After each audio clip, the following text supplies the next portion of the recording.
नमस्कार शेतकरी बंधूंनो. SRT गहू लागवड पहा कसा छान निघाला आहे गहू. SRTचा गहू आहे हा. खंडागळे काका यांच्या मार्गदर्शनातून एका बेडवर 2 तास मोसंबीमध्ये गहू लावलेला आहे. SRT पद्धतीने गहू निघालेला आहे.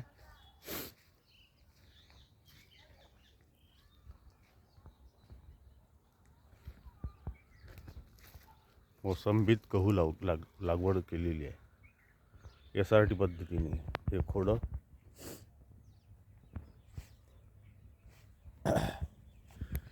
हे पराठीचे खोडं आणि हा गहू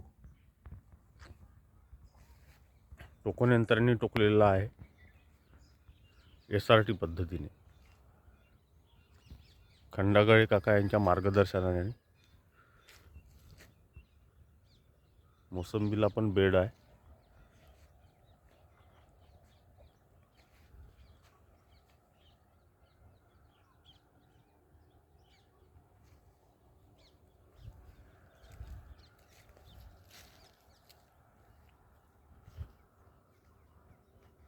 SRT पद्धतीने केलेला आहे.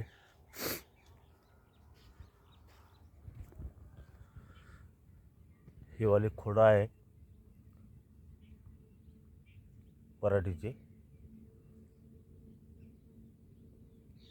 गहू कसा छान निघाला टोकन यंत्राने. बरोबर 5-5 दाणे टोकन यंत्राने टोकलेला आहे SRT पद्धतीने.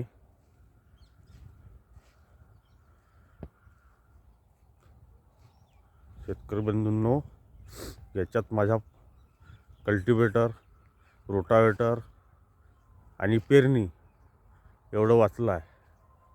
एवढे पैसे वाचले माझे.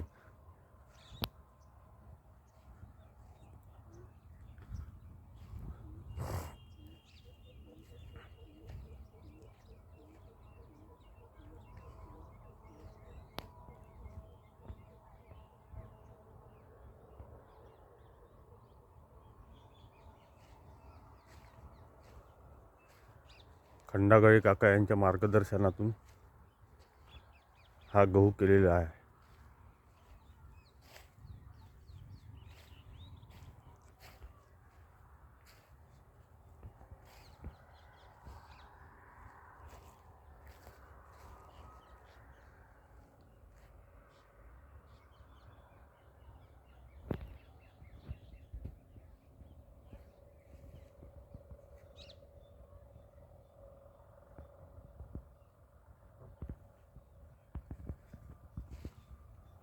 खूप छान पद्धत आहे SRT पद्धत. आमच्या इकडे नवीनच आहे. मी आता हे गव्हाचं 3रं पीक आहे. सोयाबीन नंतर पराठी, पराठी नंतर हा गहू.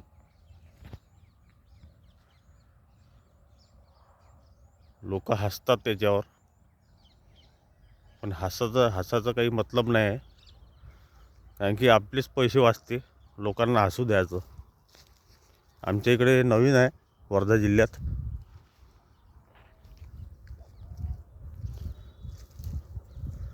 पैसे कोणाचे वाचते? आपले वाचते. म्हणून लोकांना हसू द्यायचं. छान बिलकुल गहू निघालेला आहे, न वाही करता. आणि हे पानं आहे पराठीचे. हे कुजून या गव्हाला खत मिळेल. आणि ड्रिपनंच पूर्ण खत सोडायचं. 10-26-26 द्यायचं असलं, DAP द्यायचं असलं तर ड्रिपनंच सोडायचं. त्याचा फॉर्म्युला मी पुढच्या व्हिडिओत तुम्हाला सांगेल. DAP कसं द्यायचं ड्रिपनी. धन्यवाद शेतकरी बंधूंनो.